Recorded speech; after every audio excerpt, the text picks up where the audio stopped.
My personal thoughts on the rise of AI are that a lot of things are going to change, but not just change, they're going to become harder. When it comes to content and how AI is going to interact with that is before you had content and it was a very high barrier of entry to play the game of content. So people who were entrepreneurs, people who had more money had an inherent advantage. For example, they can hire editors while you couldn't, and you had to edit all your videos by yourself. Somebody else could throw money at it and make better content. They couldn't necessarily tell a better story, but at least they could have a higher volume and higher frequency, which sometimes gave them higher luck, higher possibilities to grow more or faster than somebody else. Now what's going to be happening with the AI coming in is that the barrier of entry is going to get extremely low. So anybody can play the game of content. Anybody. You could have a kid from Zimbabwe playing the game of content the same way as somebody from United States would be. And what will happen as a result of that is the competition start getting harder and harder. And the simple reason is because there's going to be more people playing the game. Before, you had a lot less people playing the game, so you had a much higher chance of winning.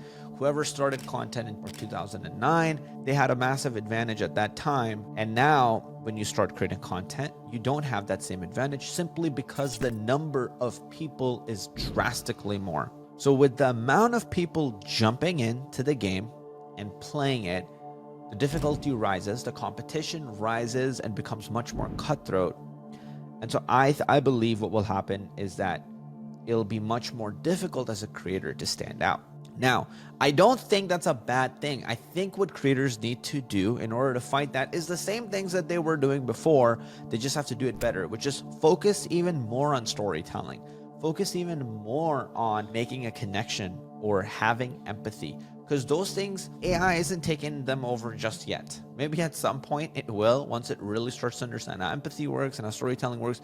But being creative is a really weird thing, and it's a really awesome thing that we have.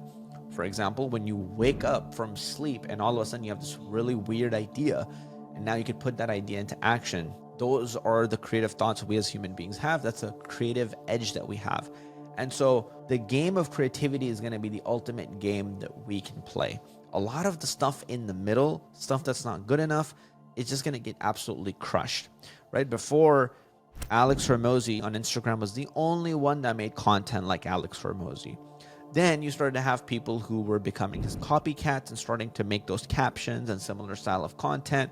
And then now you have AI tools that literally one of their caption settings says Hormozi. I believe the Captions app has that, where literally one of the font style says Hormozi on it. And so you can Hormozify your video with one click of a button and you get all those captions, everything. And now you don't even need editors, trying to pay somebody, trying to manage somebody, none of that. You just have a Captions app. It automatically does all the work for you. So now crazy amount of people are making content like Hormozi, but why are they not blowing up as much as him? Well, that's where he brings his creative insights that he has about the world and how he sees things that people find much more valuable than what somebody else says online. So that starts to become your creative edge. So I think now with AI coming in, it's way more fucking important that you focus on mastery, like true mastery of your craft. So either mastery in business or mastery in an art form. Maybe you're a pianist, master that, or a YouTuber, master that. Because once you've mastered these things and you talk about them or you share your key insights, the unconventional wisdom is ultimately where everything is going to go. That's the people who we're going to be attracted to. I follow Paddy Galloway. You probably don't know him, but he's a YouTube consultant, YouTube guru in the space. And the reason why I follow him is because he gives me unconventional insights that I can't find anywhere else. And so I learn from that. The reason why I follow Alex Hormozi in the entrepreneurial space because he gives me unconventional insights about business. So I learn from that. And so really creativity and unconventional insights is really going to be the way we stand out as the competition becomes a lot tougher.